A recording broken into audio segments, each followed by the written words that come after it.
Hi, നമുക്ക് journal ചെയ്തല്ലോ. ജേണലല്ല, journal supplies എന്ന് നമുക്ക് ചെയ്താലോ. നമ്മൾ പാർട്ടാക്കിയിട്ടാണ്ടോ നമ്മൾ ചെയ്യുന്നത്. നിങ്ങൾ ആദ്യമായിട്ട് കാണുകയാണെങ്കിൽ ഒന്ന് സബ്സ്ക്രൈബ് ചെയ്യണം കേട്ടോ. നമ്മൾ ഉണ്ടാക്കാൻ പോകുന്നത് പാറ്റേൺ പേപ്പേഴ്സാണ്. ഒരു A4 എടുത്തിട്ട് ഞാൻ മടക്കിയ പോലെ മടക്കുക, എന്നിട്ട് സിസറായിട്ട് വെട്ടുക. എന്നിട്ട് മാർക്കറോ സാധാ സ്കെച്ച് പറ്റില്ല. സാധാ സ്കെച്ച് രസമുണ്ടാവില്ല. സാധാ മാർക്കറോ അല്ലെങ്കിൽ ബ്രഷ് പെൻസോ ഉപയോഗിക്കുക.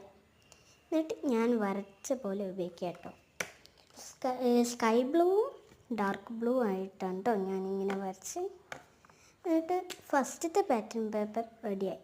സെക്കൻഡത്തെ പാറ്റേൺ പേപ്പറാണ് നമ്മൾ ചെയ്യുന്നത്. ഒരു പർപ്പിളും പിങ്കും കൂടി എടുക്കുക. നിങ്ങൾക്ക് പർപ്പിളും പിങ്കും ഇഷ്ടമല്ലേ? എന്നാൽ അതൊന്ന് ഇതേപോലെ ഞാൻ വരച്ചെടുക്കാം. എന്നിട്ടൊരു സാധാ സ്കെച്ച് എടുത്തിട്ട് ഏത് സ്കെച്ചായാലും ഏത് കളറായാലും കുഴപ്പമില്ല, നിങ്ങൾ അതിൻ്റെ ഉള്ളിൽ ഹാർട്ട് വരച്ച് വെക്കുക. അതേപോലെ വരച്ച പോലെ അത് മൊത്തമായിട്ടും ഒന്ന് വരയ്ക്കണം. അപ്പോൾ വരച്ച് സെറ്റായിട്ടോ. രണ്ടാമത്തെ പാറ്റേൺ പേപ്പർ സെറ്റായി. ഇനി മൂന്നാമത്തതാണ് കേട്ടോ. ഒരു കറുപ്പ് സ്കെച്ച് എടുത്തിട്ട് ഇതേപോലെ വളച്ച് വരയ്ക്കുക. എന്നിട്ട് അതിൻ്റെ ഉള്ളിൽ ലൗസ് വരയ്ക്കുക, സാധാ സ്കെച്ച് എടുത്തിട്ട്.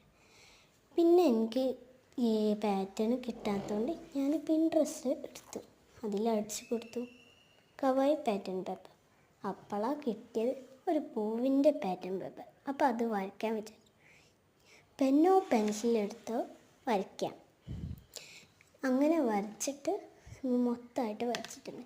അതിൻ്റെ ഇടയിൽ കൂടെ ഒരു റൗണ്ട് സർക്കിൾ ചെറുത് ഇടണം. സ്കെച്ചോ ക്രയോണോ ഉപയോഗിച്ചിട്ട് നമുക്ക് കളർ ചെയ്യാം. കളർ ചെയ്യുമ്പോൾ ഏറ്റവും രസം ക്രയോണാണ്.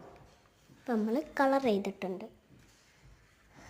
അപ്പോൾ പാറ്റേൺ പേപ്പേഴ്സ് റെഡി ആയിട്ട് ഇതാ പാറ്റേൺ പേപ്പേഴ്സ്. അപ്പം ബൈ.